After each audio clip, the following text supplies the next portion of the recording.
안녕하세요. 주식의 소리의 애소리입니다. 네, MI큐브 솔루션. 제가 파도하고 일정이 겹치기는 하지만 그냥 버릴 수는 없는 종목이다 라고 얘기를 했었는데 수요 예측이 역시나 잘 나왔더라고요.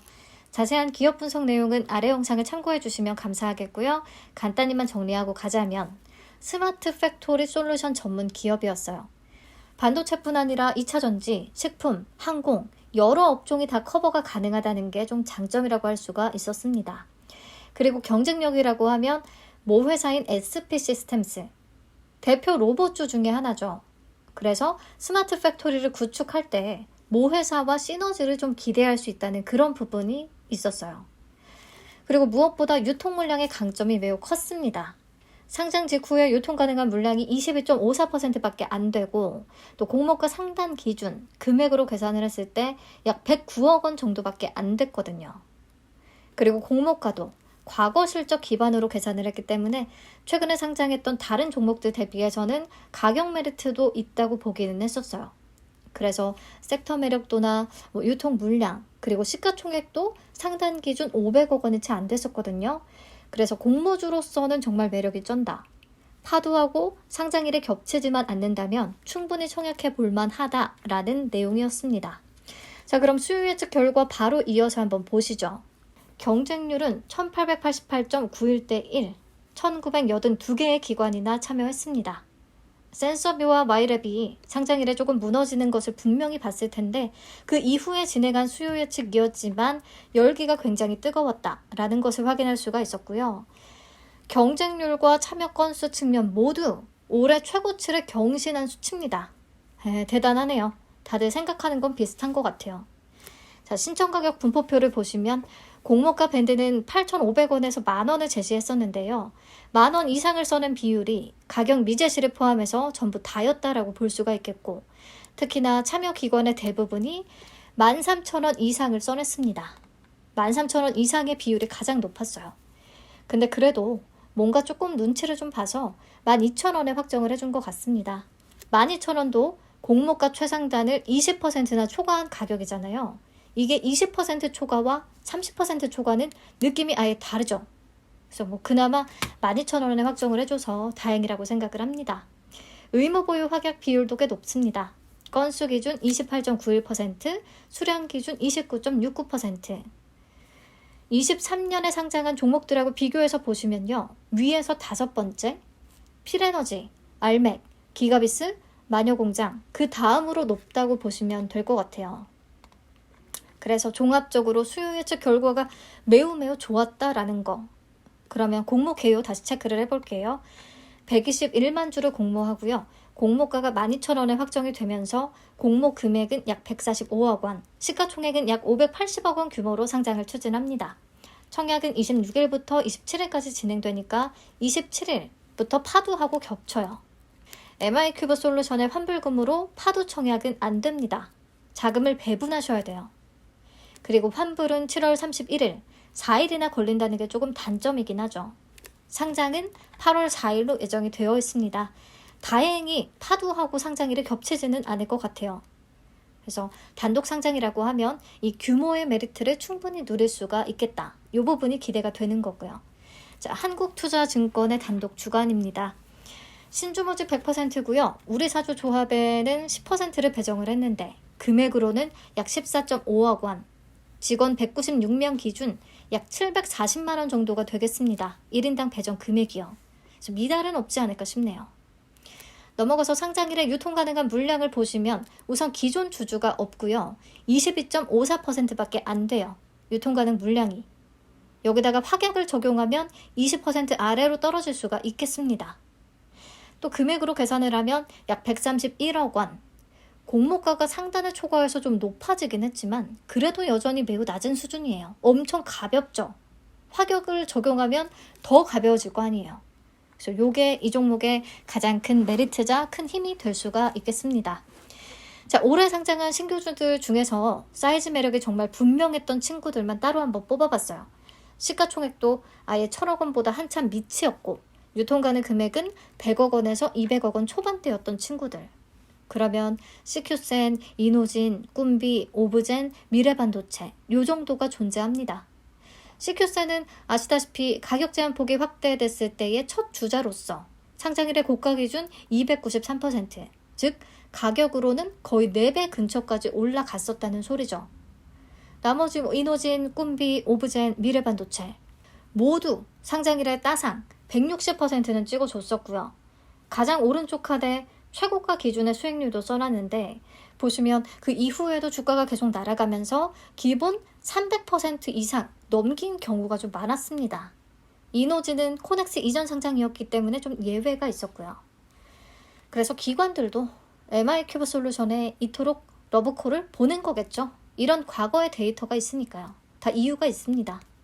그래서 사실 공모주의 광기 현상이 지금까지 이어졌다면 MI큐브 솔루션이 따따블을 기록하는 첫 공모주가 되지 않았을까라는 생각이 스치기는 하는데 지금은 분명히 분위기가 한풀 꺾였기 때문에 조금 보수적으로 기대 수익률을 잡아보도록 하겠습니다. 우선 제가 경쟁사인 티라유텍하고만 비교를 해봤는데요. 티라유텍의 경우 최근 4개 분기 순손실을 기록했지만 오늘자 시가총액은 약 835억 원을 기록하고 있습니다. 그래서 최근 4개 분기 순이익 31억 원 정도를 기록한 MI큐브 솔루션은 시가총액 1000억 원은 충분히 넘길 수 있지 않나 라는 생각이 들었어요. 그래서 얘가 못 가더라도 상장일에 최소한 100% 더블 이상은 가줄 거다라고 생각은 하고 있습니다. 근데 조금 아쉬운 부분이요. 23년 예상순이익과 회사 측이 제시한 유사 기업들의 평균 펄을 적용해서 계산한 주당 평가 가액은 약 12,182원밖에 안 되거든요. 물론 이 종목은 수급의 영향이 훨씬 클 거라 요거는 참고만 하시면 되겠는데요. 말씀드리고 싶은 부분은 요거예요. 이 종목은 2022년에 코로나로 인해서 연기됐던 대기업들의 수주가 갑자기 본격화되면서 실적이 급상승세를 보였습니다. 2021년 대비해서 2022년에. 근데 공모가를 산정할 때 2022년 2분기에서 4분기까지의 실적 플러스 23년 1분기 해서 최근 4개 분기 순이익을 기준으로 계산을 했단 말이죠. 그래서인지 23년 예상 순이익과 최근 4개 분기 합산 순이익의 차이가 없습니다. 22년 실적이 그만큼 눈에 띄게 좀 좋았다는 소리예요. 유별나게 좋았다. 그래서 우리가 23년의 추정 실적을 기반으로 기대 주가를 계산을 해봐도 공모가와 큰 차이가 없을 수밖에 없는 겁니다. 그렇다면 결론적으로 MI큐브 솔루션도 사이즈 매력에 기대서 좀 상장일에 치고 빠져야 될 것 같다는 생각이 들었어요. 근데 요거는 근데 개인적인 의견입니다. 자, 다 좋은데 문제는 배정 물량과 청약 한도예요. 늘 그렇듯이. 균등 물량이 15만 1250주밖에 안 되기 때문에 균등은 받기가 어려울 것 같고요. 청약 수수료는 2,000원, 그리고 청약 당일에 비대면이나 은행 연계로 만든 계좌는 바로 참여 가능합니다. 자, 한투는 50% 등급인 분들이 많으실 텐데요. 5,000주까지밖에 청약이 안 돼요. 50% 등급은. 증거금으로는 3,000만 원. 우대 등급인 분들이 확실히 유리하겠습니다. 최소 청약 수량은 20주, 12만 원이 필요하겠네요. 네, 그러면 우선 청약 건수부터 예상을 좀 해볼게요. 한투에서 진행이 됐던 Y랩에는 36만 건 정도가 참여를 했습니다. MI큐브 솔루션은 조금 더 많지 않을까 싶고요. 우선 그래서 40만 건 정도를 잡아봤어요. 그러면 균등은 0.38주. 네, 또 청약은 우선 해놓고 기도 메타에 좀 들어가야 되는 그런 종목이 되겠습니다. 자, 증거금은요. 마이크로투 나노를 참고를 해봤어요.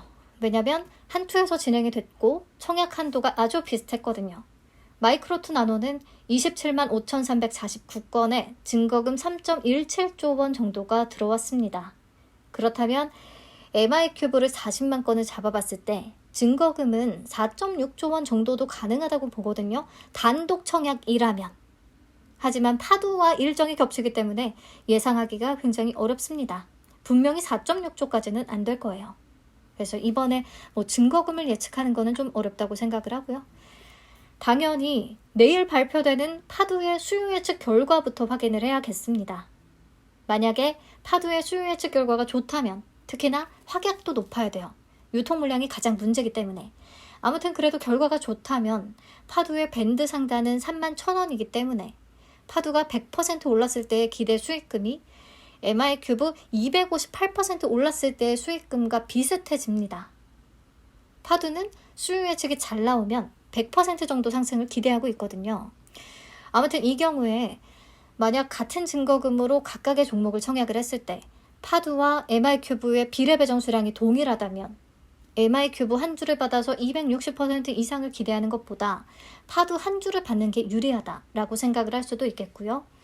아니야, 나는 파두가 100%까지 못 오를 것 같고 MI큐브는 260% 이상도 가능할 것 같아 라고 생각을 한다면 파두를 버리고 MI큐브 한 주를 챙기는 게 낫겠죠? 자, 근데 같은 증거금으로 청약을 했을 때 만약에 파두는 2주, MI큐브는 한 주 이렇게 받을 수 있는 수량에 확 차이가 생긴다면 이때는 파두 2주를 챙기는 게 유리할 수가 있겠습니다. 주당 단가가 31,000원으로 높으니까. 그렇기 때문에 예상 경쟁률 차이가 어느 정도가 될 것인지 요거는 근데 좀 예측을 해볼 수밖에 없겠네요. 왜냐면 청약 일정이 또 하루 차이가 벌어지기 때문에. 그리고 나의 기대 수익률이 어느 정도인지에 따라서 자금을 좀 배분해 보시면 될 것 같습니다. 이번에도 조금 머리가 아플 수가 있겠네요. 우선 저는 내일 파도의 수요 예측 결과가 공개되는 대로 공유하도록 하겠습니다. 내일은 버넥트의 상장일 방송과 MI큐브 솔루션 1일차 데이터 방송, ALT와 퍼러스의 상장일 체크포인트 영상, 파도의 수요 예측 결과까지 해서 1일 4의 소리 또 한번 가야 될 것 같습니다. 오늘 고생 많으셨고요. 저는 내일 뵐게요. 감사합니다. 안녕.